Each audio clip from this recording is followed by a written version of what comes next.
Well, an Onalaska native injured in the Occupy Oakland protests in October is on the road to recovery.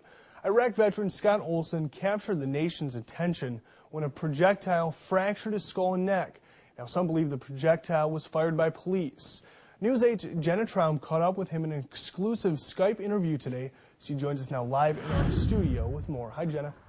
Lou, Olsen still suffers from neck pain, soreness in his head, and forgetfulness. But his speech, which damage to his brain made very difficult, is getting better and better. And as he continues his recovery, he says he's trying to turn what could have been a tragic situation into something positive.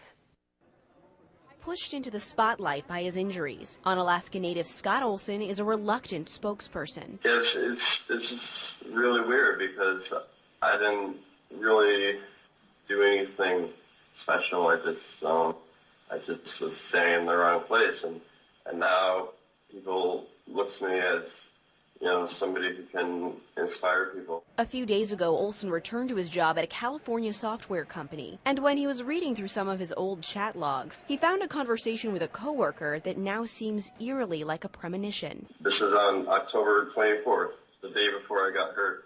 We were talking about, you know, what do we think would happen if somebody were to get seriously hurt or killed.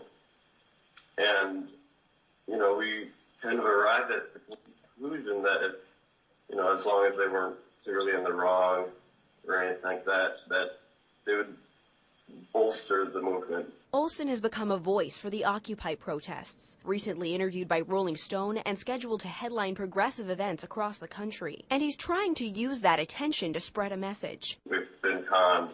We're not working for each other. We're working for those above us. With all that's happened to him since graduating from Onalaska High School in 2005, he says his time in our community seems like a lifetime ago, but he hopes to come back for good someday. I do. I really miss so many people there, and it's such a beautiful area.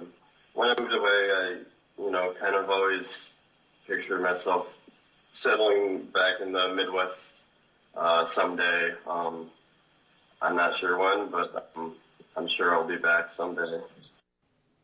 Olsen tells us several of his friends were among the 400 Occupy Oakland protesters arrested during a violent protest last week. He was not there when it happened, but he continues to be active in the movement. All right, thanks, Jenna. Now, Olsen says he does plan to make a trip back home to Onalaska sometime this year so he can visit his family and friends.